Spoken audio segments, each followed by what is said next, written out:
All right, welcome to another episode of Piecing It Together, the podcast where we take a look at a new movie and try to figure out what movies inspired it. And today on the show, it's another one of our special trailer roundups. We're looking at 6 movies coming out in November 2020, this month. Got a lot of great looking stuff coming our way, and I'm looking forward to hopefully covering a bunch of them. But just in case we don't, we're going to talk some puzzle pieces on 6 of November's movies. Joining me again is Jason Harris, who has joined me for our last couple of trailer roundup episodes. Make sure you're listening to Awesome Movie Year. It's another podcast that I produce. Jason Harris is, of course, one of the hosts of it, along with Josh Bell, who you've heard here on Piecing It Together as well. And they are starting their season on the films of 1984, which is their 6th season. And there's the plug for Awesome Movie Year. Go check it out. And before we get into this conversation, I do want to remind you, as always, to make sure you're subscribed to Piecing It Together on your podcast app of choice. You can follow us on social media at Piecing Pod, join our Facebook group, Popcorn and Puzzle Pieces, and don't forget, we also have a Patreon, the Produced by David Rosen Patreon, where there is bonus content from Piecing It Together, Awesome Movie Year, All Rice No Beans, and from my music career. I just released a new album, David Rosen, and I've got a bunch of bonus stuff from the album and surrounding the rest of my music career going up on the Patreon as well. So make sure to check that out. So let's get into this conversation with Jason Harris about some of the movies coming out in November. All right, back with us today is Jason Harris. How you doing, Jason? Dave, I'm worried. What are you worried about, Jason Harris? I'm not worried about the impending Civil War. I'm worried about the cause of the Civil War, Dave.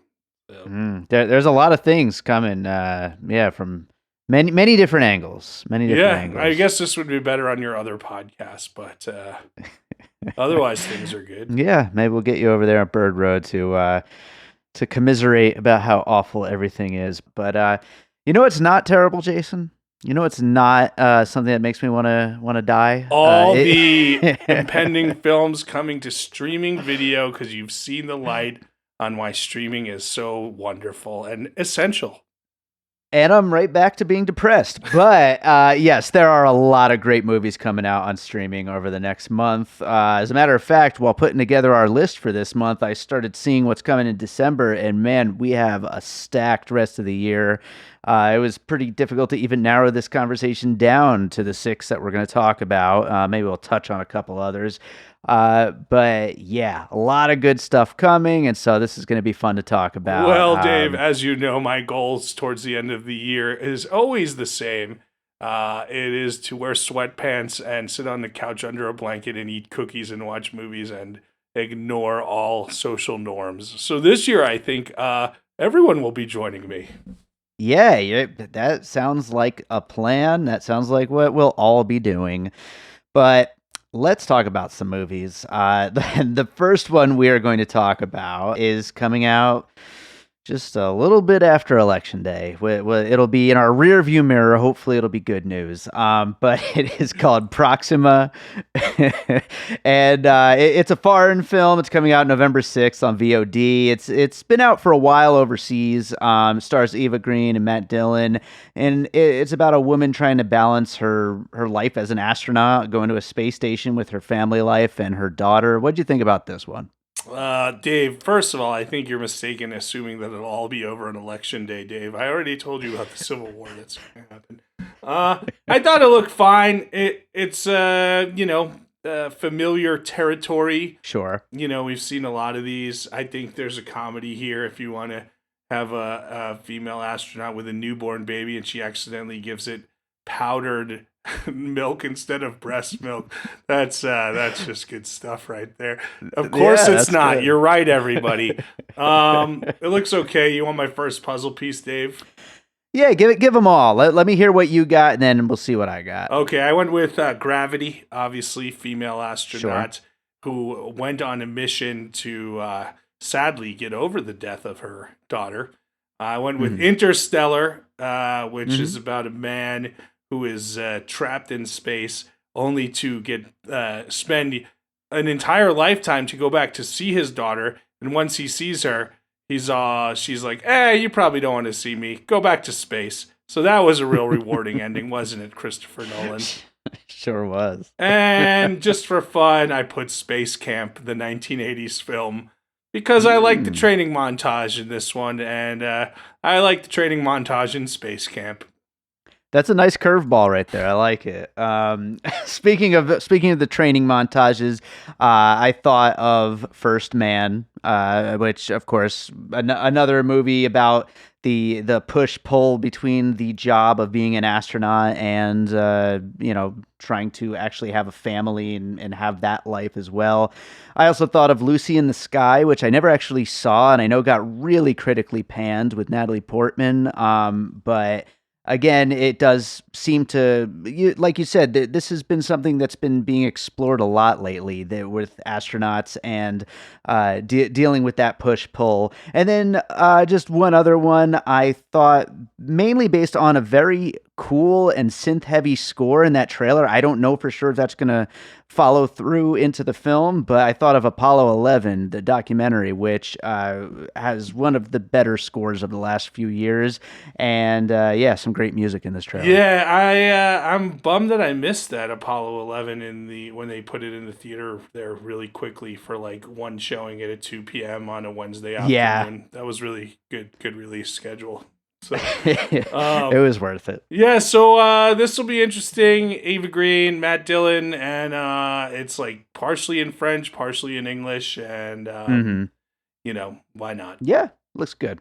So we are going to move on to a documentary. We got a documentary in last month, and I figured we might as well squeeze one into our list here this month. We're going to talk about I Am Greta, coming out on November 13th on Hulu. Certainly not going to be controversial at all, as nothing that this girl does is ever controversial, but it's about Greta Thunberg and the climate crisis, and obviously very timely with everything happening right now with politics and everything happening. What did you think about this doc? I'm going to watch it. I'm excited. I think it's something in the name, Greta. She has all this controversy surrounding her because she's trying to fix climate change. Meanwhile, rock and roll band Greta Van Fleet, everyone says they sound too much like Led Zeppelin, and it's like, just let these dudes play music, right? Right. Dude, you want to see the worst in people who pick on Greta here. Jesus, man, that's just the worst type of person there is. Oh, just terrible. There's a teenage girl trying to save our planet. Let's belittle and demean her. You're a horrible human being. I'm looking forward to it. It looks like a good documentary. Obviously, An Inconvenient Truth came to mind because that was the first one that, not the first movie probably about climate change, but the one that really mainstreamed it, with Al Gore talking for an hour and a half. And then I picked another documentary that I do recommend about a child prodigy called Chef Flynn, about a teenage chef who, like, from a very young age, like maybe even before he's a teenager, is in the public eye and people expect great things from him. And that maybe isn't exactly what's gone on with Greta here, but she has done great things and she's constantly in the public eye now as a teenager. Interesting. Yeah, I haven't seen that, but sounds really good. And yeah, it'll be interesting to see with this movie how much of it is about her and how much of it is about, the mission at hand and what she's trying to affect change in. I, of course, also had An Inconvenient Truth on my list. And then another climate change documentary, Before the Flood. I thought would be another one that seems to be in the same wheelhouse of what exactly they're trying to push for here with getting the word out, which is insane that it's 2020 and we're still getting the word out about climate change, but that's where we are. Now, Dave, which Led Zeppelin songs did you pick for the Greta Van Fleet pieces? Yeah, that's a good question. Probably rock and roll. That's I think the good one to go with here. All right, they play rock and roll. Good job. Moving on to our Our next one. Right. This is coming out November 17th on VOD, and I'm looking forward to this. I'm curious to hear what your thoughts are on it. It's called Fatman, and it stars Mel Gibson as Santa Claus, and a kid hires a bounty hunter to kill Santa Claus. That bounty hunter, played by Walton Goggins, and it looks absolutely ridiculous. Pitch black comedy. What do you think about this I one? can't wait for this. I think of all the ones this month, this is what I'm most excited about, and one that I would have liked to have written. So Yeah. I don't know about this version, but the idea of a kid putting a hit on Santa is really funny. So when you think of dark Christmas movies, you start with Bad Santa. That's what I start with Sure. anyway. So that was my first one, and then I picked maybe an obscure Mel Gibson movie from the early 2000s, I think. Payback. I don't know if you ever saw it, but it's like a hard boiled, Love Payback. yeah, Yeah. B movie where he needs to get revenge because James Coburn shot his coat or ruined his coat or something like that. And I love that movie. So those were my influences here. Beautiful. Yeah, no, those work absolutely. I just have written down every Santa Claus comedy. That's very lazy, but we'll see once we see the movie which ones really work the best. But also, I love including Payback in there because yeah, the dark comedy seems to be like a big tone here, and so I also went with another dark comedy that's also an action thriller. It's also set in the snow.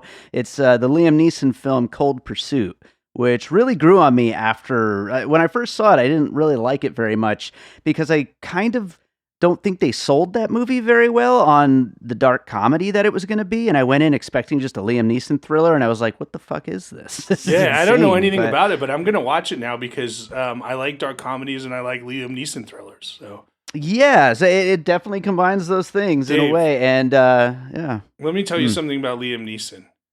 He has a Okay. very special set of skills. In each movie, no matter what the situation is, that set of skills is perfect to take out the enemy. I just thought you'd like to know that. I'm just wondering if we ever did Schindler's List on Awesome Movie, or if you would break out the Liam Neeson impression. I feel like it's turned into a pretty good impression, I have to say. Yeah, it was not bad at all. So next on the list, going back to Hulu, November 20th. This one is called Run, and this is actually probably the one I'm looking forward to the most this month. Even though the story seems very well-worn territory, I would say, about a kind of Munchausen by proxy mom keeping her daughter kind of hostage, and and also Sarah Paulson has just been in every kind of TV show, series, movie thing. But Searching, I thought, was one of the big sleeper best movies of the last few years, and so I'm really excited to see what this director does now. And there seems to be a lot of technology involved in the trailer, but he is stepping away from that kind of, some might call it a gimmick thing of the, I forget what they call it. Is it like Screen Life or Real something like Screen that? or Screen. Is that Timor who's directing it? Is that his name? Or It's the other guy, and I would butcher his name if I even tried to say it, so I'm not going to. But yeah, yeah, I agree with you on Searching. Great movie. absolutely. And Real Screen, I think you had said, or maybe I Hmm. said, I don't know. But they did a good job with that in that film. I'm not sure. This just seems like a departure, and like you said, well-worn territory. I mean, literally, Hulu has The Act, which is Exactly. based on that true story of Gypsy Rose Lee. Is that her name? Yeah. And Patricia Arquette won the Emmy for playing her mom, who's doing this to her, and of course, that is based on the HBO documentary "Mommy Dead and Dearest," Hmm. which I also have in here. And then I threw in something obscure from 1993, Mother's Boys, with Jamie Lee Curtis, where she leaves and comes back, and now the dad has a new girlfriend, and she wants her family back, but the dad's like, no, and she kind of like manipulates her children into doing what she wants to get her family back, and it's all about the manipulation of a mother and children. So those are my pieces there, Dave. I like them. Yeah, absolutely. And I will just add in as a piece here, along with the act and the other one you mentioned, "Love You to Death," which is actually the same story as the Gypsy Rose story, but the Lifetime version of that story. Lifetime has done a million movies about this kind of subject. And then also I'll throw in there The Sixth Sense because I believe one of the segments of that film wasn't the mom feeding the kid poison or something like that. So seems to go Spoiler along that alert. line. Yeah, I know that's the spoiler to to get out there with The Sixth Sense. So yeah, I'm looking forward to that one, and I am definitely looking forward to this next one. Also coming out November 20th. It's coming to VOD, I believe theaters as well. I'm not sure about that. It's called Jitsu, and it stars Nicolas Cage, who we all know I love, as well as Tony Jaa and Frank Grillo, and it's just this completely insane, over-the-top action movie with alien invaders and martial arts, and it looks like the kind of crazy you want when you hear Nicolas Cage is making a crazy movie. This does look insane. Obviously, I put the Expendables on there because it has so many action names, right? That you would. Sure. Although this might be closer to a Scott Adkins film, which I didn't have on there. But if you haven't seen Scott Adkins movies, you should watch them.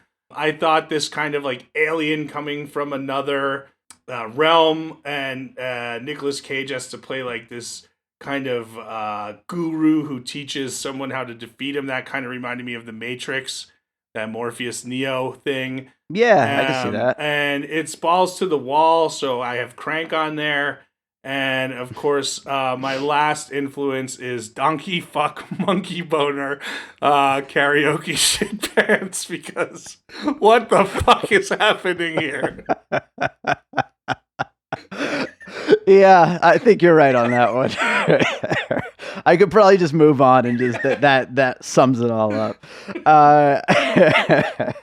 I love those pieces. I'm gonna I'm gonna add in for good measure. I'm gonna add in the Predator because that does seem to be some kind of alien predator thing that can do everything and is out in the woods picking people off.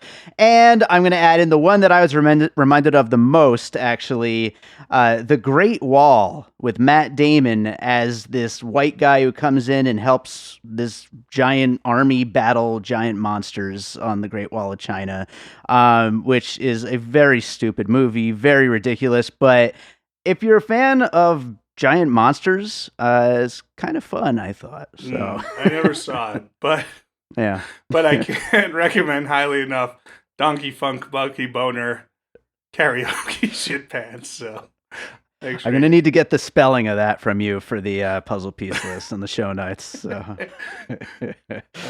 So moving on to our last movie. This one is it's coming to Netflix on November 24th. It's called Hillbilly Elegy. It's based on a bestseller. It's directed by Ron Howard, stars Amy Adams and Glenn Close, and it looks just like the ultimate Oscar baity kind of movie. I don't know. What did you think about this thing? I have this book on my bookshelf, and I wish I would have read it before the movie came out, but I don't see that happening. I'm excited. I mean, look, Amy Adams is excellent in everything, right? We know that. Sure, yeah. And it's nice to see Glenn Close like really showcase her abilities, because I don't think, sometimes she doesn't get parts that really show just how amazing of an actress she is, So, right. So look, it's Ron Howard, small southern town, drug addict mom, I'm guessing is opioid crisis type victim there. And it definitely looks like you said Oscar bait tearjerker, but hey, it could be really good. And that's what he does good. So, Yeah, so I think it could be a good one. Listen, I'm going to be on my couch in a blanket under, with my sweatpants and cookies. So, I'll watch this one. Why not? Yeah, warm me up a little bit. The things what do you got for the pieces? things I thought of at first was the TV show Justified, because I thought they really nailed that kind of southern, kind of small town, and I don't know. I don't think there's a crime element, but there's definitely like a kind of police and drug element in this one, and even though it's a different type. I think Justified did that as well as anybody in the last decade, I'd say. Okay. And then the other one going really with that kind of small southern town where everyone knows everyone's business. Sling Blade is on my list. Sure. So this, I admit, was a tougher one to find, to really think of pieces. So why don't you? Yeah, it really was. Yeah. Yeah. For me, I only came up with two also. First one was The Glass Castle, with Brie Larson and Woody Harrelson. It's kind of like this kind of drifter family, and Oh, yeah. they kind of squat. Was that good? Different houses. It was all right. It's again, it's kind of like just that obvious Oscar bait kind of thing, and then it got absolutely no attention whatsoever. But it was effective though, I thought. The other one I thought of was The Fighter, just because of that kind of family, where it's just dysfunctional. It's kind of, it's funny. I know you just watched 40-year-old version. I thought this is like white poverty porn. Oh man, The Fighter also came to my mind, and I just thought, is it just so far out there that it wouldn't fit? But I'm glad you said it. It's hard to say when you're just looking at trailers, but I think, I think it works. By the way, the 40-year-old version is on my top 10 list right now for this year. I would have to agree. Yeah, we at the time of this recording, I think that's going to be next week's episode. I recorded an episode on it, so I was not asked to be on it. You're on a lot of episodes lately, Jason. Yeah, but I got sound effects. I always. Oh no, I'm gonna have to clean that up. So that brings us to the end of our 6 movies. Did any of the other ones that I kind of had on my short list kind of stand out to you? Anything you wanted to give a shout out to? Yeah, the Vince Vaughn body switcher Blumhouse movie. What is that one called? Filthy? Freaky. Yeah, freaky. Like a cool Freaky Friday. Yeah, right. It's Freaky Friday, but a horror version. So yeah. The victim, the teenage girl, gets switched into the killer's body and vice versa. And I'm like, that's a really, really smart, fun take on it. Why aren't they releasing that for Halloween is a good question. Yeah, actually, that's a really good question. You and I are about to record this episode later tonight on the Rocks, which is coming out it just came out this week for Halloween. And it's like, where does Hollywood come up with these ideas for release dates? I don't understand. Yeah, I don't know, but On the Rocks was on our list for last month in our last preview episode. Did you watch anything besides that you wanted to mention from last month there? Well, I actually really kind of enjoyed Hubie Halloween, I have to say. I had a really good time with it. I know you had an issue with understanding old Hubie there, but I thought it was really fun. Very ridiculous, but fun. And I think that's it, though. I didn't get a chance to watch Dick Johnson Is Dead. I keep trying to. Haven't gotten to it yet. I've heard nothing but terrible things about The War with Grandpa. Maybe I'll see it one day, but I kind of highly doubt that. And Love and Monsters just came out. Yeah, but Dick Johnson's supposed to be awesome. Yeah, it is. And I'm really looking forward to watching it when I get a chance. And Bad Hair we didn't get to yet. I'd like to see that. So yeah. Love and Monsters looks all right. All right. Well, we tried. What did you see? Any of them? I saw On the Rocks. And yeah, so just that and Hubie. Oh, Hubie Halloween. I just it had so much potential to me, and it was difficult to understand the main character, which is unfortunate. I think that's a fair criticism of it. So. Luckily for me, I watch everything when I'm at home. I watch everything with subtitles, so that made it a little easier. Yeah, but I'm glad it's a big hit, and it shows that there is a audience still for. I mean, Adam Sandler. How ahead of the game was that guy to make that deal with Netflix before everyone was making these multi-picture deals with them? So. I know, right? Yeah, so people love crazy comedies, and nobody does it as well as The Sandman. Yeah, absolutely. Well, I think that does it for this trailer roundup. Jason, why don't you tell people about what's going on over on Awesome Movie Year? Awesome Movie Year, Dave. Right now, by the time this thing comes out, we'll probably still be in we're giving some special gifts out, some little holiday episodes, some episodes from the Patreon people might not have heard. But then we're about to start our 6th season. We just finished 1977, and we're moving into an iconic year that everyone loves, 1984. got a number of huge hits that many of us grew up with. I'm very excited about it, Dave. Yeah. And hi, Josh, my co-host, Josh Bell. How you doing, buddy? Josh, we got to get Josh back on the show too sometime soon. Josh doesn't complain when I don't have him on, though. Well, Josh is like... he complains about everything else, though. So, well, Jason, as always, thank you so much for joining me, and look forward to that new season of Awesome Movie Year. That's for sure. Yeah, because I pay you to produce it, so you get money. Of course, you look forward to it.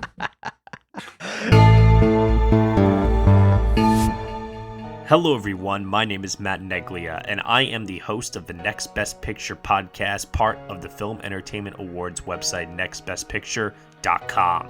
On our show, we explore all year long what is possibly going to win Best Picture at the Oscars. We do this by conducting interviews with people within the film industry, holding weekly reviews of the latest theatrical releases, and on our main show, where we dive into various different topics, answer your fan questions, and also do our best to explore Oscar history's past in hopes that it will tell us something new for this upcoming award season race.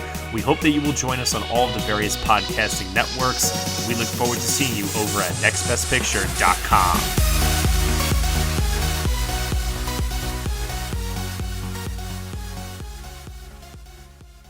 All right, so I hope you enjoyed that conversation with Jason Harris about the films coming out in November. There's a lot coming, and hopefully we'll end up covering a lot of those movies. And thank you, Jason. Everybody, make sure you're listening to Awesome Movie Year. Like I said at the beginning of the show, they just entered their 6th season, this time on the films of 1984. Lots of big classic movies to cover this particular season, so it's going to be a fun one. Another movie that just came out that I want to give a quick little shout out to is our buddy Chris Cranock, who you've heard here on Piecing It Together a whole bunch of times. Just came out with his new short film, Bizarro y Fantastico. You can check that out at chriscranock.com. I'll put a link in the show notes, but definitely check it out. It's a really great film, and hopefully we'll get Chris on to talk about it one of these days. We'll see what happens.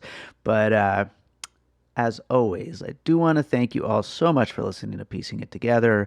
I appreciate all of the feedback we've been getting lately. You can, of course, rate and review us on Apple Podcasts or Podchaser, or you can just get in touch with me. You know, I'm on social media at Piecing Pod. Join our Facebook group, Popcorn and Puzzle Pieces, and let me know what you're thinking of the show. Do you like these trailer roundup special episodes we've been doing? Do you like the breaking it aparts and the missing pieces that we've been doing to help fill the gaps whenever there's, not new movies to cover? Although there's really a constant influx of new movies to cover, but it's good to mix it up a little bit, especially in these strange times we're living in right now. But yeah, let me know what you're thinking of the show. I do appreciate it, and I think that does it for this episode. So let's play you off with a piece of music, and I am still in the very draining process of promoting my new album, David Rosen. It's hard to promote an album nowadays, let me tell you. There's probably 1,000 albums a day that come out, and so to get heard, get seen is difficult. Somehow it is more difficult than to be seen within the thousands of movie podcasts that are out there. But, it's tough. But I do appreciate everyone who's been checking out the new album. And it is available, of course, for streaming on Spotify and Apple Music and all that. But it's also available for sale on iTunes and Amazon, and as a limited edition CD over on my Bandcamp. And I'm going to play a track from that new album. This is called Together Again. This is one that I'm really proud of. This is a track, and I talk about this on the album commentary special episode that I put out. But this is a track that started off as like a very simple track. It just kept growing and really became one of my favorite songs on the album. Really proud of this one. So again, it's called Together Again. It's from my album, David Rosen. I am out here promoting the hell out of this thing, so make sure to check it out. Here's Together Again.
an All Points West production, produced by David Rosen in Las Vegas.